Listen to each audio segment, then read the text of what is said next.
All right, Christian. So, Merriam-Webster defines confidence as a feeling of consciousness of one's powers or of the reliance of one's circumstance.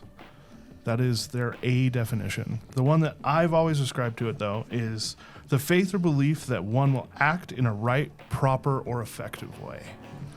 Faith or belief, assurance, confidence, trust. There's going to be a lot of terms in this episode, but in this episode we're diving into confidence, whether that's how do you gain confidence, how do you build confidence personally, professionally.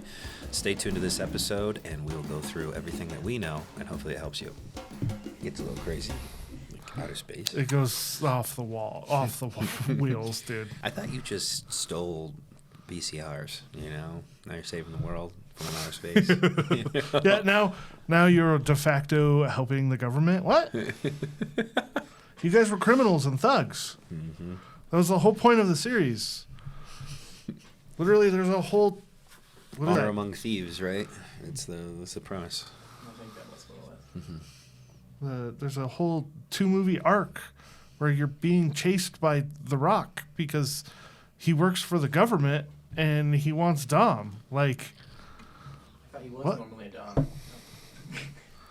Wow. He strikes me as a sub. Alright. Clip that. Push it on a short. No, that's one of the previews. Welcome to the hunting ground, where business gets real.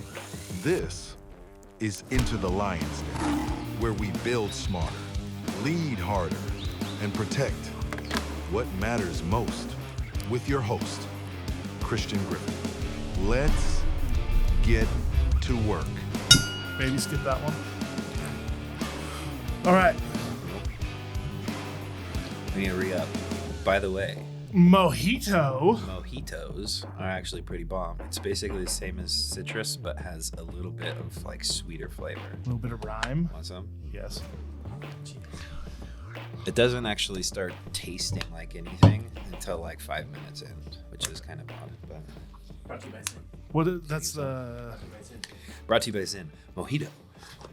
That's part of the After Dark. What are the other ones? Spiced cider and espresso martini. Oh, shit, man. So I will never touch the other two, but this one, they didn't Spiced have... cider, I might. Smoker friendly up in Cheyenne, Wyoming. Just kidding. I don't know if you can actually put any of this out, but smoker friendly, if you have a membership there, if you buy a log, they're like $2.50 per. So every time I go up there, I buy like 2 or 3 logs. Dude, my console is just Jam. gripped. Yeah. So Never running out. He's like, I'm going to have all.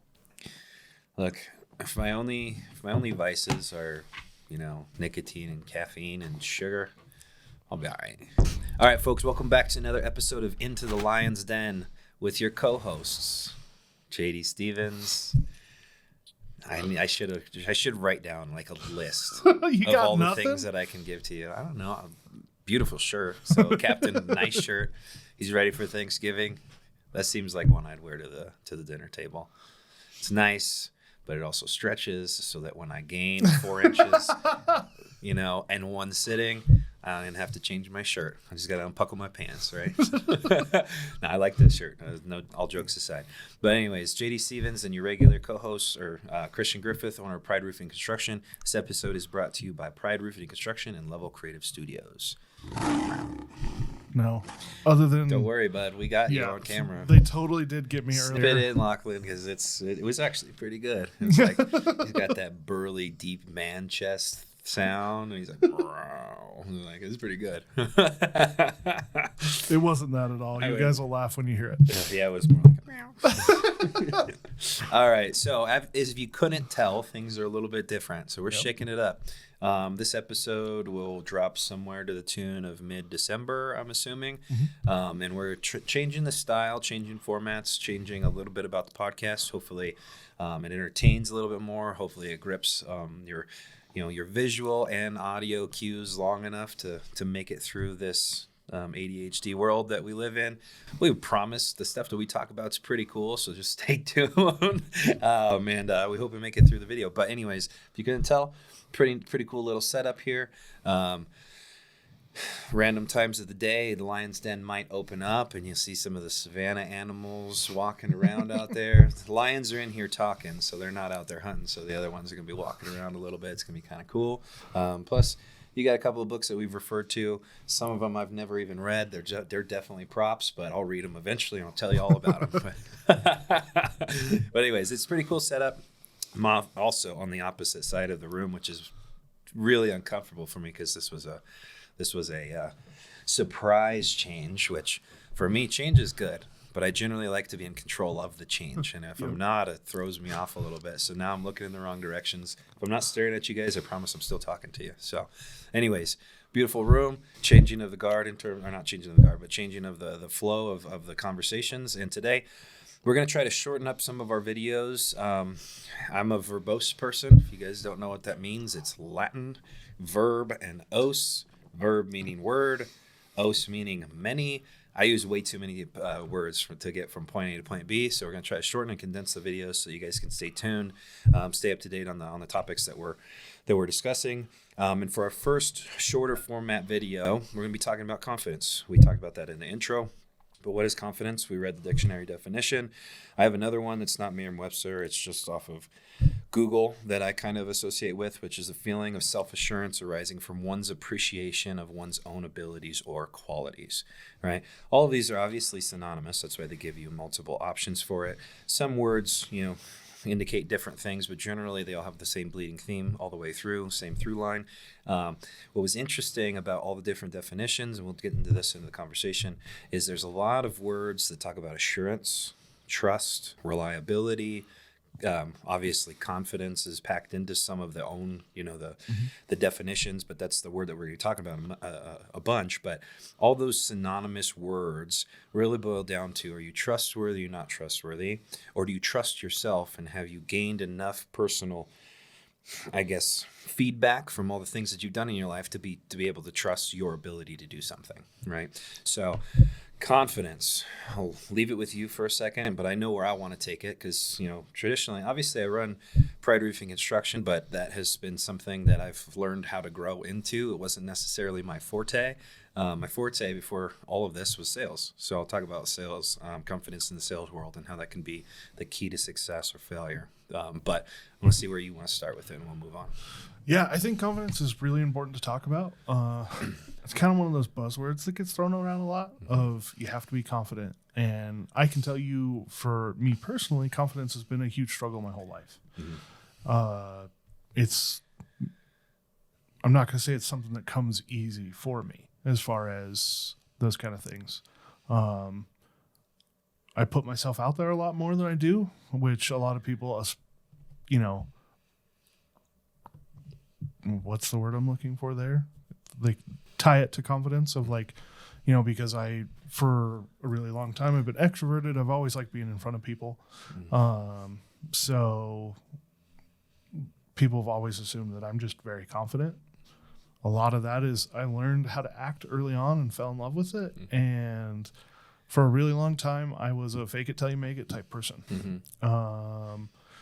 And maybe not deservingly so. I've learned over the last few years through this podcast, what we've been doing here, that I have a lot more knowledge to share than I initially would have ascribed to myself, which has grown my confidence. I learned quickly. Yeah. So it's maybe easier for me to become more competent, which improves my confidence, because that's where my confidence comes from, is when I'm competent in something. I can relate and connect with that one. Absolutely. Honestly, you said something, it was like a trigger for me, that it's not easy to come by, right? And I don't think that it should be. Frankly, I think confidence is something you build over time. Just like anything worthwhile, it's going to take a while to build foundation before you erect a structure, right? And so I think that if you're somebody who's naturally confident, there are pros to that, but there are also big cons to that, right? Because confidence can be very easily, tilted towards arrogance, lack of coachability, lack of investment into ongoing learning, so on and so forth. You are going to peak at the wrong place pretty often. Right? It's right in our name. Yeah. Yeah. I'd be lying if I said that pride. Yeah, I think I've mentioned this on this a couple of different times. Pride is the thing I struggle with the most. It's my deadly sin of choice, right? I have gluttony issues, but usually I leave those for tomorrow, Thanksgiving, right? It's like calories don't count on Thanksgiving, so I'm good that day. The rest of the year, I'm pretty good with it, right? Greed. I do really well with greed. I've never really been focused on money as a driver for anything in my life. I understand the value of money and what it does for you and the fuel that it gives to you and the boundaries that you can build with it and so on and so forth. We've mentioned that a million times. But greed's not really the focal point, which is also why there's a lot of foundational things that we talk about around here in the philanthropic quests and visions and things that we have. That's why they're inculcated into the regular day-to-day around here, right? Not going to go on all of them. I'm not lazy. Definitely far from lazy. Can't be in your position. Yeah.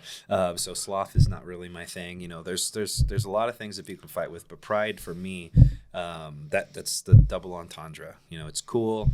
You can associate the pride with a team, right? The whole pride works together to survive in the savannah or in the jungle or wherever it is that you are, right? And lions are just cool as hell. I love cats, and I love big cats. I think they're magical, majestic, just beautiful creatures, like their personalities and all of it.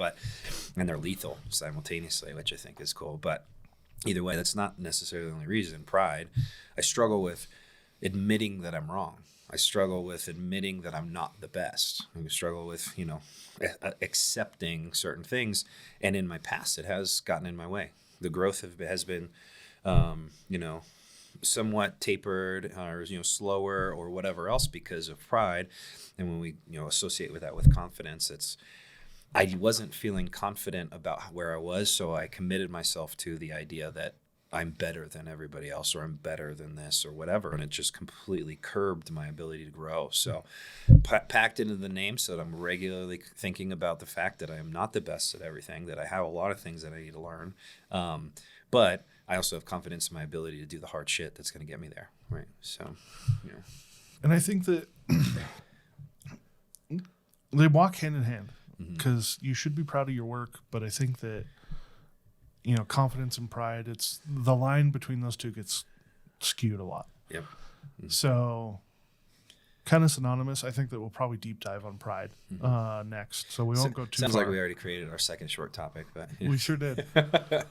So, But what are some of the ways that you've found you've most successfully built the foundation of confidence for yourself? Of like, we talked about mine is competence. So, and I aspire that to, like, if we talk about sales, what you're talking about, I will not be beat on what I know as far as product knowledge. Yeah.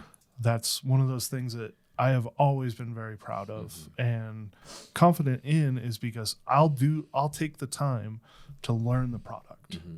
And so that is what makes me confident of, like, here's why I can sell you the best option, because I'm not going to oversell you. I did this a lot. I've talked about tool sales in the past. I sold some tools for a while. Really helped grow a department in tools for the store I was at, because people came looking for me because I knew more than even the company rep knew. You're the guy I look for when I go to Home Depot.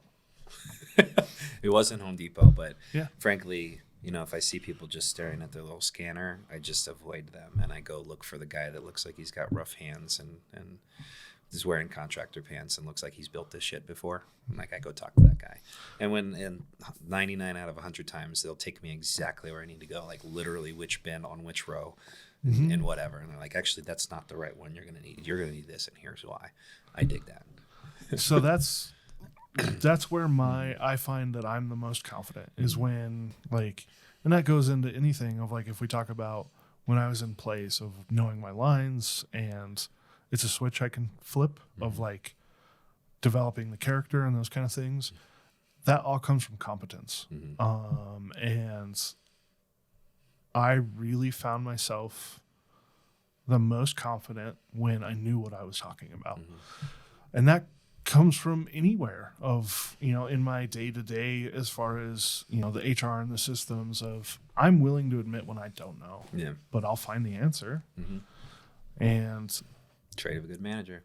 refer back to episode, I don't know which one, we talked about, 13 fatal errors. Mm-hmm. Chapter 1, self-accountability. Being able to admit you're wrong.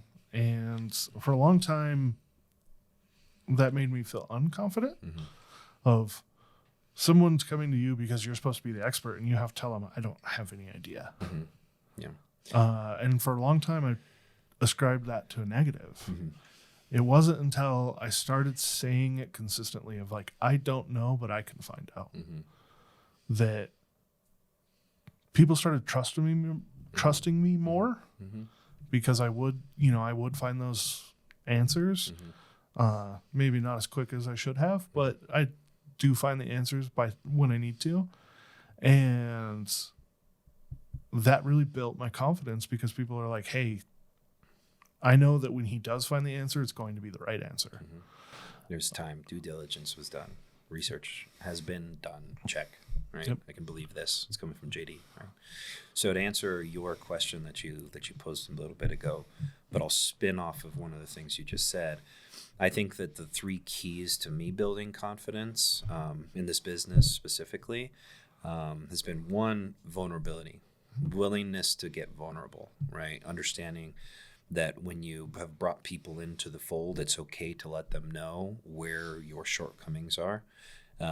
Because if you're willing to become vulnerable, that means that people are more than willing to fill the gaps for you. So it's helped in growing and developing the team that we have and bringing in subject matter experts for the areas of weakness that I know I have. Also, there's always going to be areas of weakness that I have that I don't care to change. It's what outsourcing is for, right? I don't ever want to be a forensic accountant, ever. I think that sounds like the worst job on the planet. Of all of them, even digging ditches, right? I would do that over being an accountant, right? So I'm not going to go learn how to be an incredible accountant. What I'm going to do is find the right subject matter expert for those things. But because I was vulnerable enough to admit where those shortcomings are, then we know where to focus our time and energy and resources, right? So vulnerability. The other 2, I would say, is honest self-assessment. I think you can't really be vulnerable if you're not willing to self-assess, because you won't really be able to gauge a scale of any sort of where you really need to focus that time. So honest self-assessment is probably the first piece to it. And then willingness to put in repetition, right? You mentioned actually on our very last episode that released, it's the same motto that I've always had, which is practice doesn't make perfect. Perfect practice makes perfect, right? And if you have self-assessed and you become vulnerable enough to recruit in the right people to, round off your square edges or whatever analogy you want to use there, right? Then you know that you have an action plan in front of you that is set in stone. You've identified roles and responsibility. Who's tackling this? Who needs to get better at what? Because this is the monkey you own, right? We talk about the monkey transfer all the time, right? Okay, now I know what I need to do, and I'm really good at putting in reps. I'm incredibly good at putting in reps because I've always understood through athletic endeavors, through my I guess long tenure in health and fitness. I understand that change doesn't happen instantaneously, but if you consistently put in reps and they're perfect practice reps, you are going to become better by nature because of the habits that you grow, the natural things that you learn and develop inside of your body that are going to create new efficiencies and then also make it you shine in those categories and stuff like that. So I think those are the real 3 keys to building confidence, or so far for me. So Okay. And Remember, you can take a break there too, Yeah. and make sure you're pulling from anything you want to see on the notes. So if we do double print out notes traditionally for each episode, what I would say is see how you can evolve the conversation forward, push it forward into something else. Well, I know what I want the next subject to be. I want to talk about the sales psychology portion of this particular thing, Confidence. but that's a whole segment by itself. Yeah. Yeah, absolutely. And again, it can flow naturally like that. It doesn't need to be stuck on confidence as as long as that's the core theme. We're good to divulge into those various little rabbit holes, as long as it's not too far down the rabbit hole. That's the big thing. so we kind of mentioned sales on this as far as confidence goes. would you say that when someone's at the table and they've taken the time to do the training the way that we do the training, and they're talking with the homeowner, we talk, I mentioned the product expert and things like that, but there's a whole other realm to this of when you sit down of, we talk about like assumptive selling, and you got to be really confident to do that. Of here, you're sitting with a client and I'm the wrong person to push this. So I think that where I'm trying to head with this. Sure. I do not pretend that I am a sales expert by any means. I know enough to help if we needed to, but as far as the strong confidence in the sales, that comes from a different place entirely. Yeah. And I think that part of this, of what we do specifically of talking about sales, we're going to transition into kind of some of that type of stuff. So what would be some of those confidence makers in sales? Sure. Sure. Well, I think I'll start from a different perspective than I think you're driving. For one, clients need confidence in their decision before they sign a piece of paper, right? And generally any sale, if there's a lot of reasons people say no, but most of them fit into 3 categories. Okay. And those 3 categories are confidence or trust in the price, confidence or trust in the product, or confidence and trust in the person that they're buying from, which is ultimately a reflection of the organization they work for. So the person or the organization, right? So almost all no's, unless there's like external interference, like uncontrollables and things like that, really can boil into those 3 categories. And our salesmen are actually trained to say this, if somebody's like, no, I need to think about it, or no, I think I'm going to go with somebody else. Then they start asking those 3 questions, right? Is it the price? Like, no, actually your price is competitive. It falls directly in line with what I was assuming is going to be. Plus, your competitors are really close. So it's not the price. And like, okay, well, is it the product? Is it what we're pitching? Is it this version or this assembly of the roof or this type of siding?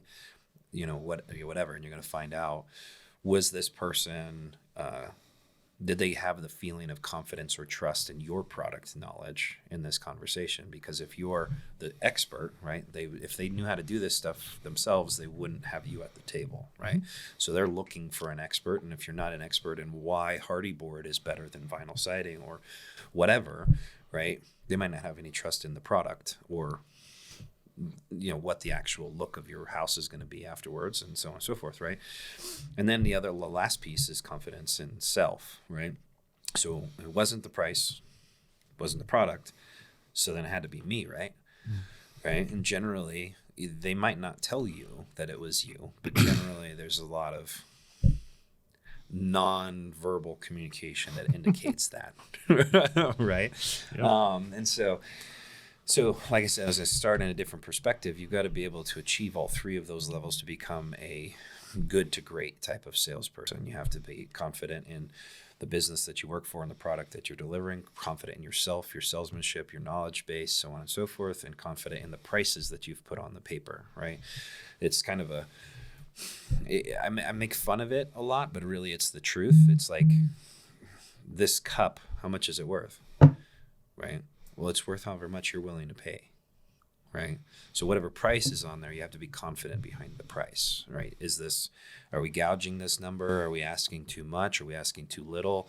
If we're asking too little, is that because we're not confident enough in our business, so on and so forth, right? So I put it in that direction.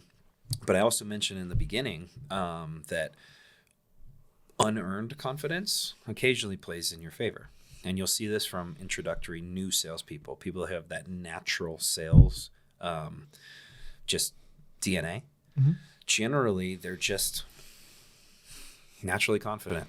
They walk around with, they don't show the weight on their shoulders like your natural, like most of the world actually carries around with them. They don't have that like Are they looking at me because I have nose hairs, or are they looking at me because I look good today? You know, like they're not questioning those things. They're just living their life, right? So I'll go into another anecdote before I really get into the guts of this particular response. I've said this on here before, but I think it's really valuable. I had Ricky. You remember when I told you guys the story about Ricky, salesperson that I had, galaxy far, far away, it seems like, many moons ago, right? But this was in one of my very first sales management types of jobs. So I was newer to sales, but I was good enough at it to be able to kind of be a subject matter expert and train new people and so on and so forth. But anyways, Ricky was the worst salesperson I had ever met. He was somebody I didn't actually recruit and actually hire. Otherwise, he would have never been hired there. He was just the worst. Like, now, I'm super white, super pale, right? You guys can see that from me. You know, I burn in the moonlight, right? So if I screwed up in my earlier career, if I screwed up on something or I said something wrong, I turned like purple. Like, you see it flush. Just immediately a wave roll over me and I start sweating, so on and so forth. Imagine that, but the entire time in his tenure up to this point, right? Just, you know, the 80s slimy, sweaty salesperson, right? But he wasn't an 80s guy. Like, he wasn't trying to pull the wool over. He was just being so unconfident with himself and his sales ability that he never sold anything, right? The product was easy to sell, right? But he couldn't sell it because he was in his own way. So when we talked about it, I was like, so Ricky, why are you doing this job? He's like, I need a job. I was like, okay, fair. And he's like, but my parents are in sales. They've encouraged me to do it, so on and so forth. They make a great living. You know, I want to get married and I want to do X, Y, and Z. But knowing previous to that, I knew Ricky had never had a girlfriend before. So he wants to get married, but he's literally never had a girlfriend to this point in his life. I said, why do you think that is, Ricky? And he goes, you know, I don't know. I was like, do you ask people out? He's like, not often. I was like, oh, that's probably part of it. Right? And then I was like, okay, so let's stop talking about you. Let's talk about the people who do have the girlfriends. And I'm like, who got the girls in high school? And his literal response was the douchebags. And I was like, are they douchebags because they got the girl, or are they douchebags because they're just douchebags? Right? And he goes, well, a mixture sometimes. Sometimes it was just jealousy because I liked that girl and they got him on the first try or whatever, right? And I was like, change douchebag with confidence. Change the word. They were confident. They didn't care whether it was a yes or no. And the lady, whoever it was, you know, whoever the prey was, right? Whoever they're hunting for, right? I'll use those synonymously, right? It's hunting. Sales is hunting, right? You're hunting all the time. But either way, and you got to do this in your regular life, right? You want to have a wife, you got to have enough stones to ask them out, right? But the reason that they were so successful and you're so unsuccessful is because if you did ask, it probably was going to crush you if they said no, right? It's a scarcity mindset. Whereas these guys, yes or no, didn't really matter, because if they said no, they just went and asked the next one in line. Right. Yeah. So they had that natural understanding of, like, it's a numbers game. You ask enough times, somebody's going to say yes. Right. And they didn't let it ride their shoulders and didn't weigh them down and stuff like that. And I was like, the difference is confidence. Right. They walked in there not necessarily needing the relationship, like it clearly seems like you need. Right. And they just said, hey, I think you're cute. You want to go on a date or whatever, right? And they just did, right? That was how the guys got the girls in high school. Then you can look at them like they're douchebags, but really it was just confidence, right?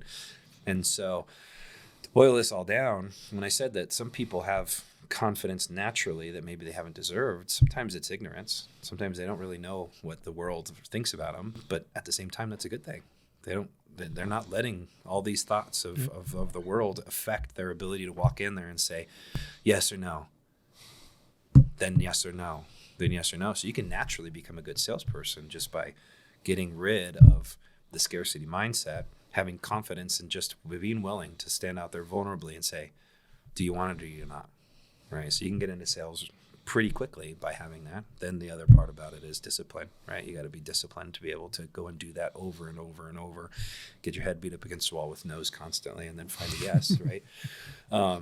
So anyways, confidence is really the trigger point to a good salesperson. Now, do you have to have natural confidence? No. We just learned from you that it's through competency, right? So you became a good salesperson and when you were selling tools because you'd learned literally everything about those tools. So when somebody came up to you, you weren't worried about the fact that they came up to you because you had the answer. It's pretty easy to be confident with a response because you have the answer, right? So there are ways to build the confidence, but at the end of the day, lack of confidence is going to, in the sales world, it's gonna boil down to whether you're here or you're not here. Point blank period. There's no in between. You cannot be a salesperson if you're not confident. So what I've given as far as teaching in the past to people is to start with self. Why are you not comfortable in your own skin, right? People buy from people who are comfortable in their own skin, right? So I'm not saying that you have to be like a Greek god when you walk through the doors, but the more healthy you are, not only do they naturally understand that this person is disciplined, right? But you, on the other hand, are not necessarily, you're not giving off those vibes of, I'm not capable of changing something if I want to change it, or doing something if I'm asked, or whatever. You're showing that there's habitual patterns and disciplines already ingrained inside of you. So it's a really natural thing for somebody to be like, okay, I like this guy over this guy because they seem like they at least can be disciplined enough to help me through my problem. Right. So start with self. If it's not, physique and health, is it your intelligence level? Right. You don't have to be the smartest guy on the planet to be a salesperson. Ask our team. Just kidding. They're all great. But at the end of the day, if they want to gain that confidence, then they should probably read the subject matter material. They should probably understand how to build a roof, how to assemble things, how to fix a problem, how to diagnose a leak, how to do this, how to do this, how to do this. And that's just going to take disciplined effort towards reading the material, searching after hours, using this supercomputer that's sitting right here on the table, and typing into YouTube, how do you build this detail on this roof? Somebody's made that video, right? It's there, right? It's what we're doing right now. We're making videos to add to the plethora of content in the world, right? So there's that. So you went from self to product knowledge, or the product or whatever. But anyways, and then there's the last bit, which is like, okay, so you're confident in yourself. You're confident in what you know about what we do as an organization, but how confident are you with this organization being the one that you want to promote? Why do you want to wear this logo, right? Now, we do a really good job of producing videos that tell why factors and those types of things, and we reintroduce that constantly with foundational principles, yes and no's, introducing things that, even though this sounds crazy, but like fired on the spot things. Like if you do things that are unethical around here, you will be fired on the spot, right? Because it doesn't matter how good you are. If you have a moral compass that's allowing you to make poor judgment calls, we can't add any more responsibility to you, nor can we trust that you're going to work well with your clients and that what you say can be held in confidence, and so on and so forth. So anyways, re-emphasize all those things. And if they've bought in, this is the vision, this is the place, I feel comfortable here. I have friends here. I want to grow here. Focus on product knowledge. Instinctually, you're going to have a lot more confidence walking into that house, sitting at the table, and say, this is what we can offer to you, right? And then the more times you do that, and the more times you see, you get a win, you watch the project go all the way through, and you've seen the process in front of you, it just becomes like you're just speaking naturally because you've seen it in action, right? So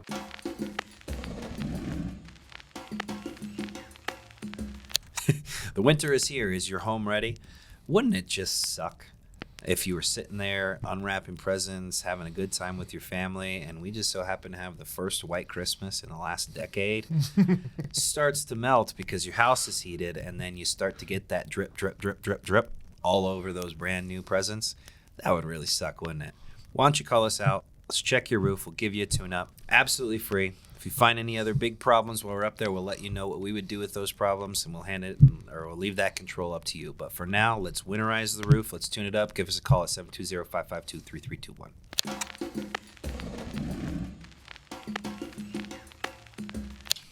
So as we kind of come back to the conversation, we talk about, we were talking about how, is it me? Is it what I'm selling? Is it the organization? And those kind of things. And when you're developing those people and you start to find their, what we call hinge points of, hey, here's where you're struggling, of like, you're not, sometimes it's, you're not bought into us. And why is that? They're not confident with us for whatever reason, of like, well, I keep going up against this guy and he keeps beating me. And then you're like, okay, well, have you seen any of the estimates? Why is he beating you? And sometimes it's a person, sometimes like all the stuff we talked about. And we work through those different things, all the sales psychology, and we work with our team to work through those things to sharpen the axe. And we can really, there's a lot of people you can turn around and they kind of get focused. I know that the end of your story, we were talking about Ricky. I know that the end of that, you had these hard conversations with him based off of that. So the end of that anecdote of what was going on with Ricky, like, where did Ricky end up? Did he end up after you helped him evaluate these questions and develop the confidence and things like that, of like, where did he ultimately end up? Were we able to move past the things he was struggling with by acknowledging that, like, is it you? Of, hey, every time someone comes up to me, I'm just stage fright. It's one of those things that it blew everyone's mind because I got terrible stage fright every show. And then that I remember the first show, they were just like, we're going to give JD this show. It was the first one I ever did, like first big role I ever did. And they're like, we're going to give JD this show. And if he doesn't figure it out, we're going to cut him because this isn't working. And then I went on stage that night and they're like, it was like someone flipped a switch. It was just, you turned on. And all of a sudden, I was playing Barnaby Tucker in Hello Dolly. They're like, you came down and you had the slumped shoulders and you did you changed your voice and started talking real nervous, and all of a sudden Barnaby was on stage and it was mind blowing, and you stole the show. I heard it multiple times. I actually was praised a lot during that show for that. Sure. Because I kind of figured out where I fit, and how I wanted to play it, and I quit worrying about what everyone else thought. I shut that part off. Yeah. So I'll answer your question and then add to that part when you said quit caring about what everybody else thought. That's important. It's really important. So Ricky's a beast. Ricky is now one of the best motorcycle salesmen in like this area of Colorado. He has a big house, 3 beautiful kids, a wife, couldn't find a girlfriend. Fast forward, however long ago that was now, almost 15 years ago now, but dude's made it. He figured out how to overcome the confidence piece. So I'd say like 80% of the time, it doesn't have anything to do with the organization or the product that people are selling. It really boils down to confidence in self, right? And so what you said at the end when you said, I finally quit caring about what people thought, that's really the key. The best tool I was ever given was it wasn't my very first sales job, but it was really where sales became a passion of mine because of the mentor that I had. And this mentor told me, he goes, Christian, why are you so nervous? Because we're doing business to business sales, going in somewhere where you're unexpected and pretty much unwelcomed. I mean, they're there to sell their business, not buy from you. Right? So there's automatically a pretty good friction, as you walk through the doors because they know what you're doing. But anyways, I was always getting so nervous and I'd shut down. And if I wasn't given an intro, I'd kill it, right? Because somebody else brought the veil down. Somebody else brought the wall down or whatever. And I was like, I just don't know. It's like, being in front of people is difficult. I'm worried about what they think, so on and so forth. He's like, well, who's the shit what they think? And it's like, me, of course. Like, duh.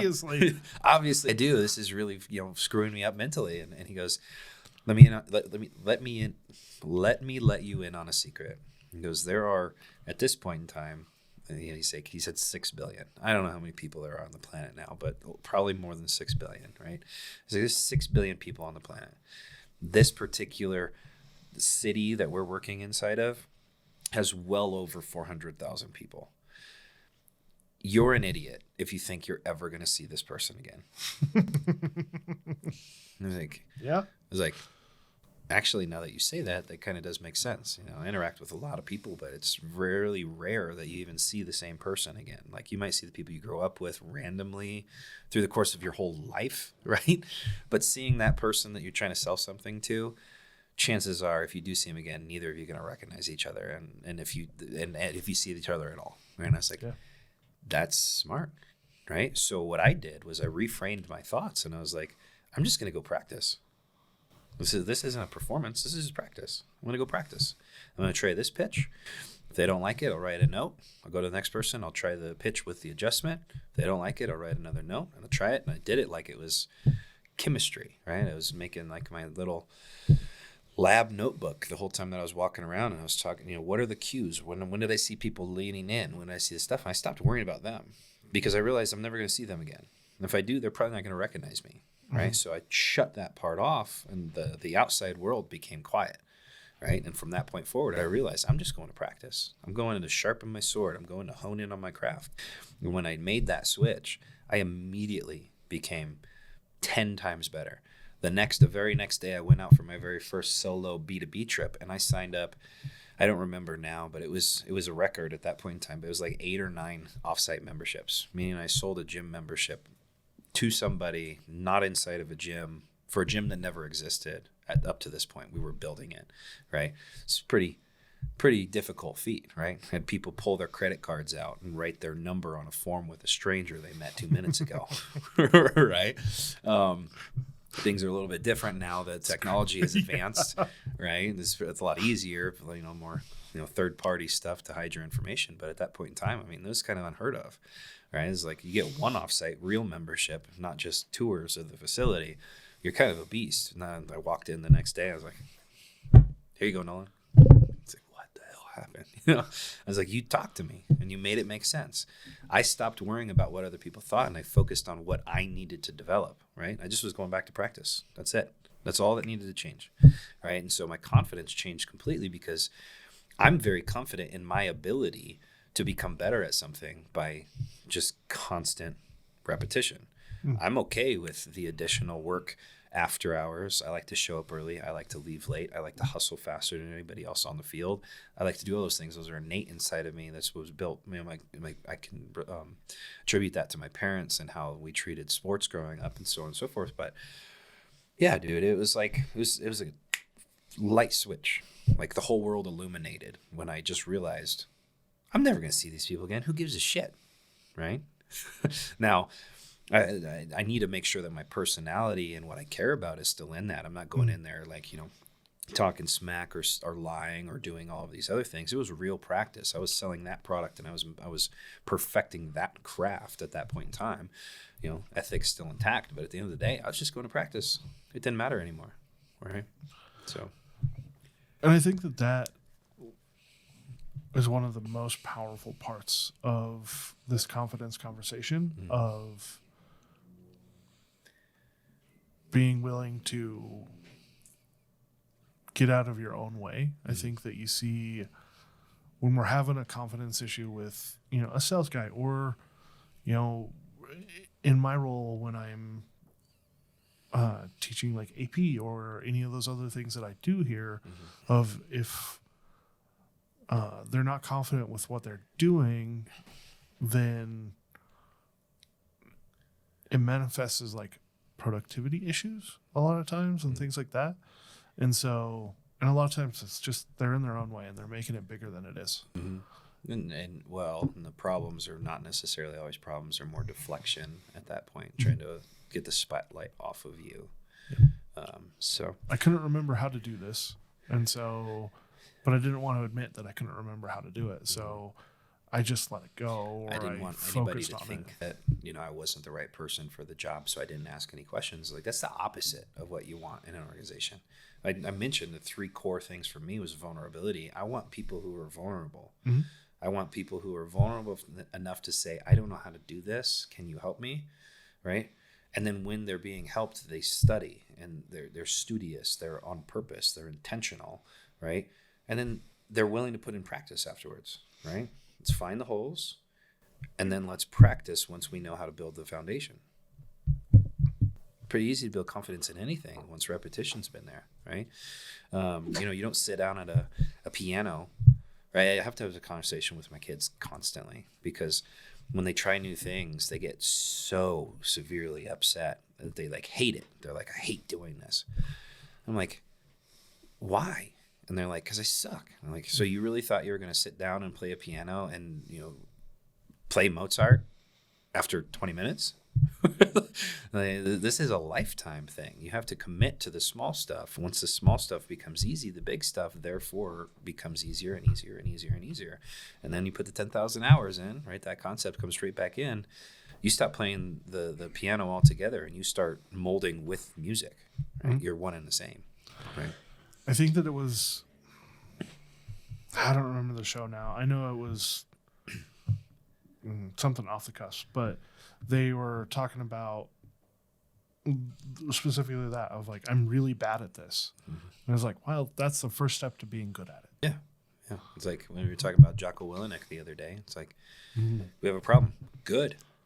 Why is it good? That's crazy. That's the craziest response ever. It's good because you now know that there is a hurdle to get across. You now know that there's a problem that you can learn from, that once you get over this problem, you get over this hill, this hurdle, this whatever, this metaphorical thing that's in the way, you're better.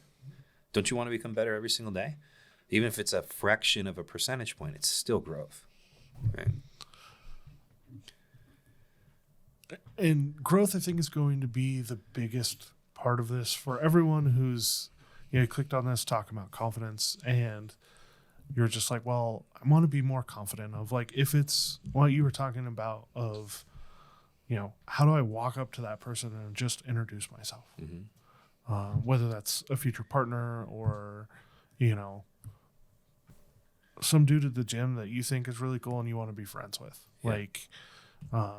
or, in class. Yeah. Like, there's so many times in life that the reason we dive so deep on sales is you're constantly selling yourself. Mm-hmm. All day, every day.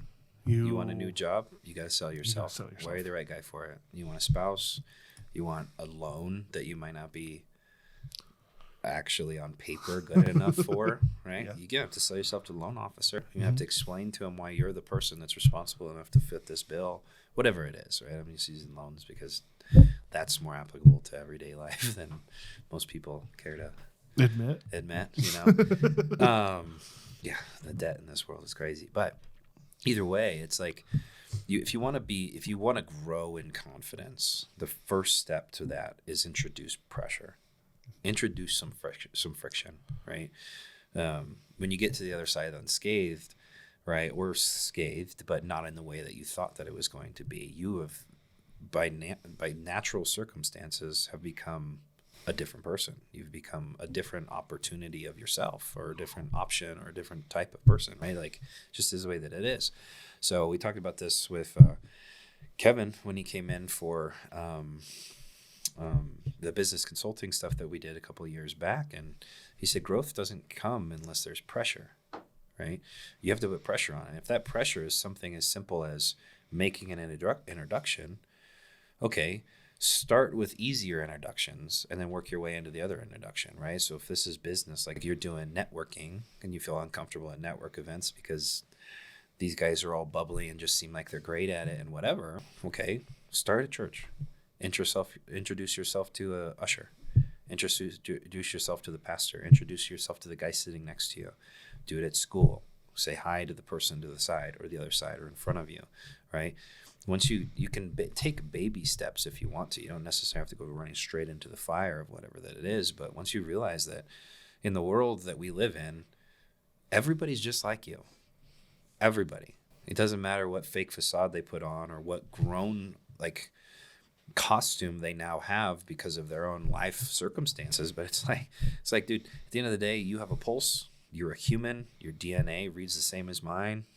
So we walk up to each other and you're just genuinely yourself. maybe they're a dick, but you know who you don't want to interact with, so you still have learned something. You know, so either way, it's a very universal concept. But building confidence is the key to success in anything that you do. You have to be confident in your craft. You have to be confident in your sport. You have to be confident in whatever that it is to continue pursuing it, right? As to be a driving force, but to be able to build confidence, take baby steps out of it, introduce a little bit of friction, and then learn every time. Understand that it's practice. You're just practicing for the better you. You're practicing for the better you, and I think one of the most powerful things that I learned from someone to help teach somebody who had asked me questions in this, of like where you're talking about introducing friction, of like, well, I don't have these social play. It was just like, well, gas station attendants have a name tag. Yeah. No, seriously, challenge yourself to it. You know, like you make people's day so much different by the way you introduce yourself to them. Right? You go into a gas station, you might not be feeling great, whatever, but you're like, I want to bring a smile to their face. So you walk up with a smile and you say, "Hey, Debbie, how you doing today?" And you actually listen to their response. Like, changes. The whole thing changes. Their whole day changed from that point forward. The aura of the room, the feeling inside of the room. I mean, it sounds crazy. I'm not rubbing crystals and singing Kumbaya. I'm just saying these are natural things inside of life. Humans connect with each other. They want to be connected, and we've created a world.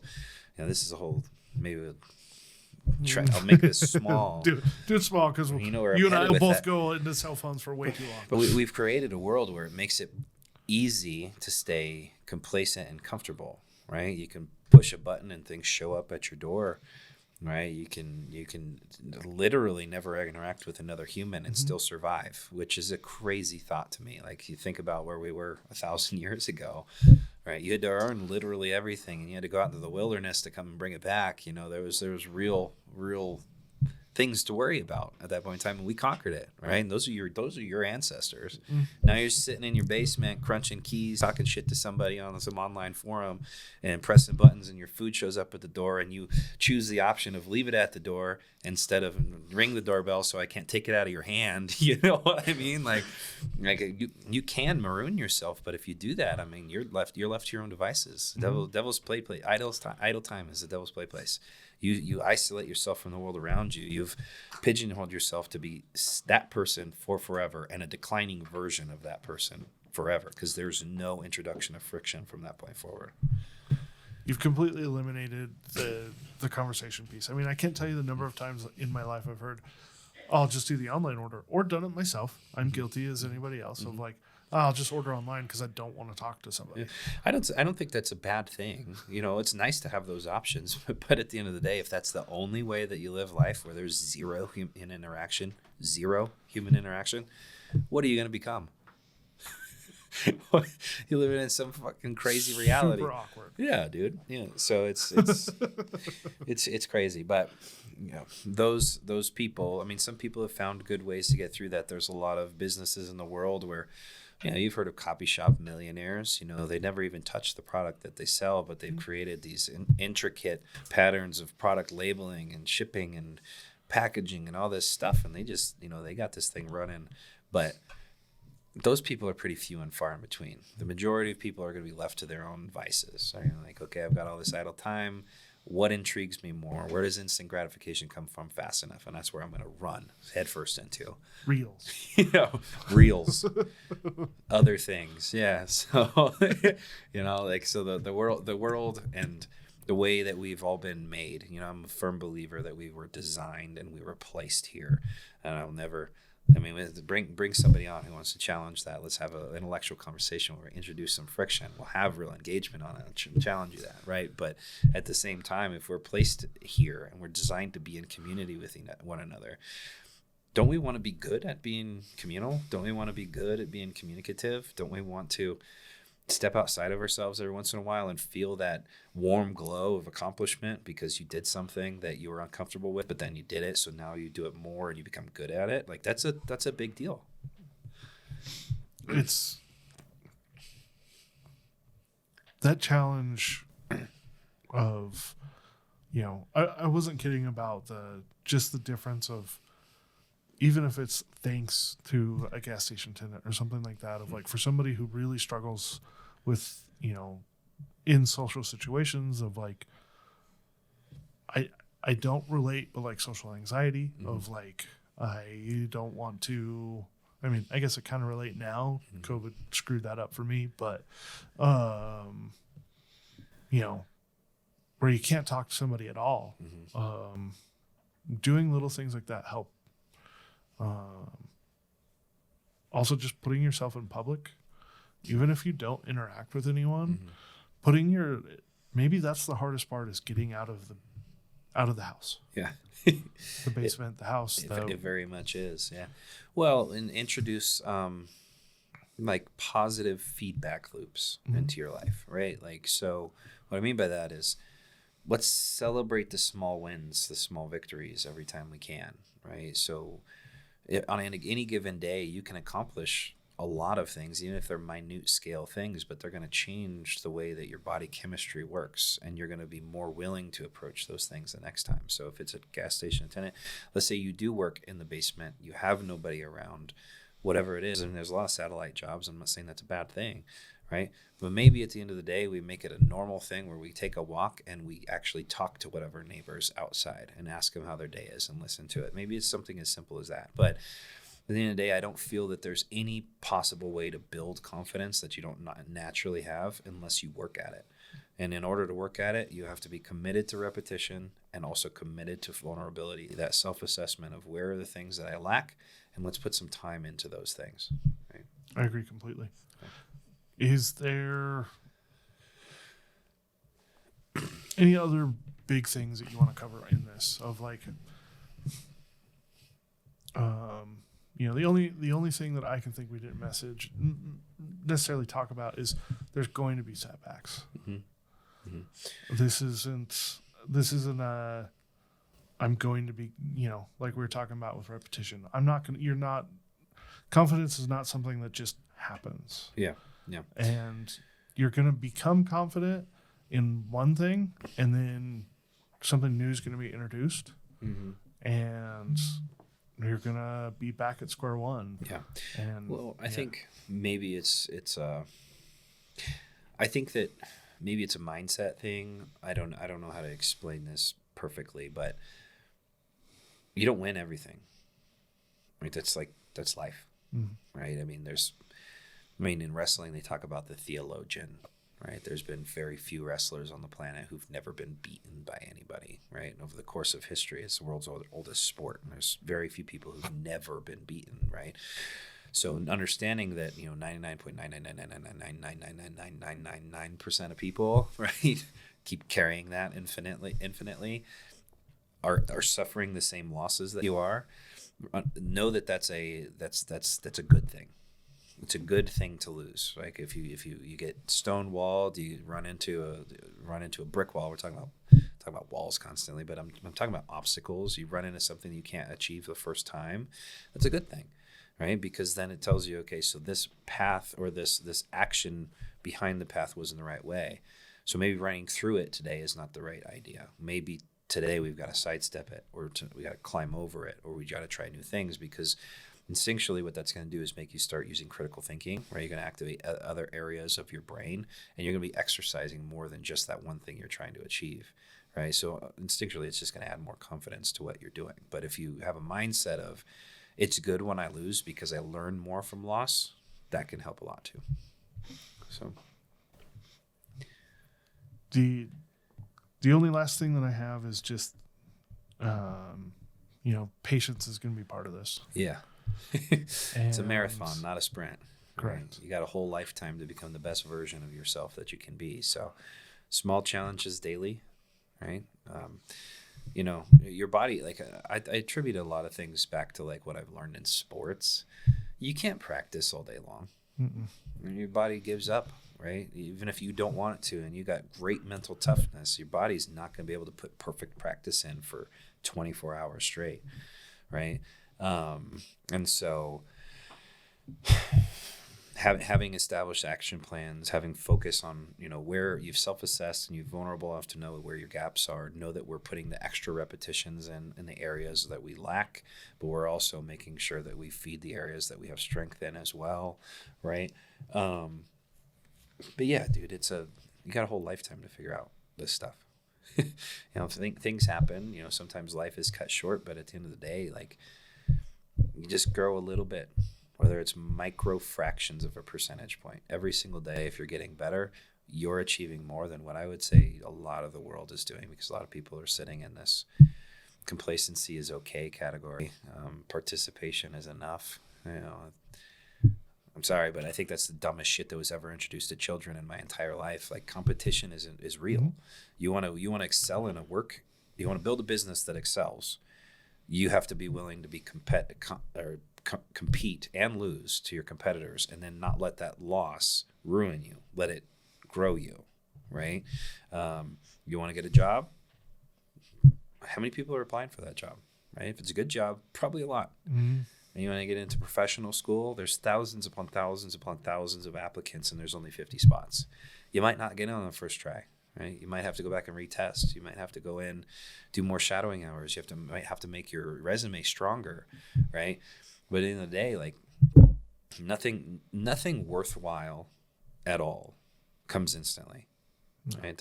We saw a graph, Ryan Groth, when he was doing our sales transformation group, I thought one of his graphs was the smartest graph that I've seen in a long time. But it's a performance graph, and it's instant gratification versus delayed gratification, right? So instant gratification, let's say guy up here is in a wheelchair, right? So he's got wheels, so it makes kinetic energy easier to go down this hill.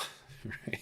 So anyways, I'm using the visuals that he gave us, but this one starts here. But like decisions like, okay, today, instead of reading 20 minutes, I'm going to watch TV for 20 minutes. That's instant gratification because it's easy. It's delivered to you. You don't have to actually apply any form of effort to it, right? Instant delayed gratification is great at the beginning. That's why it starts here, but it tapers off because it doesn't play into your life, right? Delayed gratification starts down here. You have to climb a hill, but when you're climbing the hill, it's getting you to an outcome that you actually want to be at, where you're feeling the effects, the compounded residual effects of regular focus, challenging or letting yourself get in that friction point and overcoming it. And you start to, so like reading for 20 minutes versus watching TV, two different outcomes. Choosing to make a meal that is, healthy, using quality ingredients and whatever else, takes a lot more work, but it's better for your body than going to eat fast food. Same thing. And it can be applied to business. It can be applied anywhere. Anything good in life is going to take friction. It's going to take pressure. It's going to take consistency. It's going to take repetition. But at the end of the day, if you're willing to put in those repetitions, you're willing to be vulnerable and find those areas and apply pressure to them, you're just a better person. I don't care what industry you're in and what you're doing, you are going to be better than the other people who just took the time off. I agree completely. Yeah. I don't really have any more to add to this one. Mm-hmm. I think it's a good one. Confidence. So I think it's a key to life. I think that everybody has the ability to grow in their confidence, but I think they have to step outside themselves and start to apply a little bit of repetition and pressure. I agree completely. That's it for today's episode of Into the Lion's Den. Thank you for tuning in. I hope you enjoyed the new setup, these shorter form videos. I think this one I got a little wordy. I don't know if it's actually short, but either way, this one, verbose. I mentioned that at the very beginning. But if you'd like us to talk more about these type of universal concepts and how we've achieved things in our lives and what it's done for us and whatever else, or if you want to jump onto the podcast and talk about how your pressure you've applied to yourself has made you a better person, just shoot us a direct message or give us a call, 720-552-3321. But otherwise, that's it for today. Thank you for tuning in. Thanks, y'all. Thank you all for tuning in to this episode of Into the Lion's Den. We appreciate your time, and we hope that you've gathered enough ammunition to go out, fight the good fight, and become a better person every single day. Please like and subscribe, engage in our content, ask us some questions. We'd love to tailor fit the next episode to you.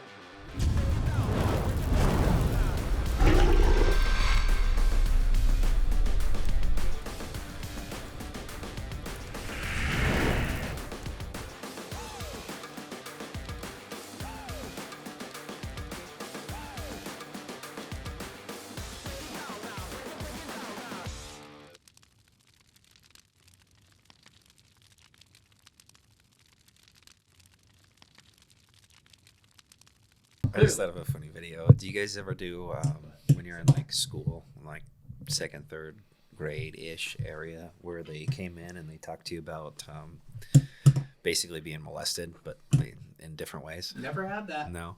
Nope. They used to come in and make us sing songs. They're like, no, no, no, no, no, no, Oh my no, God, no. what?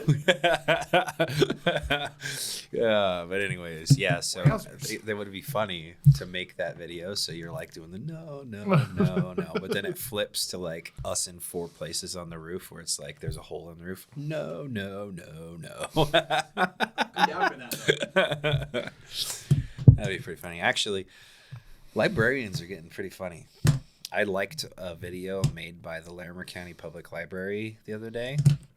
Dude, there was like 27,000 likes on this particular video because it was so fucking funny. But then I saw that one too.